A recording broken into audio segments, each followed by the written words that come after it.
I'm Ken McEldowney, Executive Director of Consumer Action. I'd like to welcome you to our 50th anniversary. When Kay Pastor, our founder, and a few volunteers started Consumer Action in 1971, they protested high food prices, defective cars, and educated consumers on banking and drug prices. In 1976, we held our first fundraiser.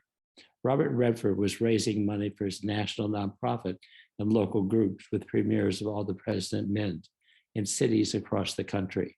Consumer Action was picked to be a local organization in San Francisco.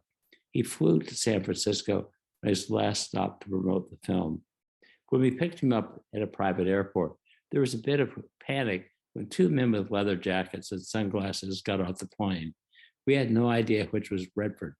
Luckily, he walked over and introduced himself. We drove him back to our offices, which were in a rundown section of San Francisco.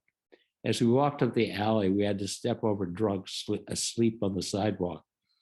Redford commented it was an interesting neighborhood. We raised several $1,000s for the film. I've been told to keep my comments short, so I'm going to skip the next 45 years, which brings us to our 50th anniversary celebration tonight.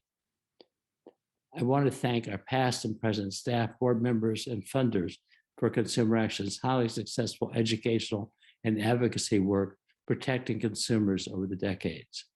We work to advance consumer literacy and protect consumer rights in many areas, including credit, banking, privacy, insurance, healthcare, and utilities.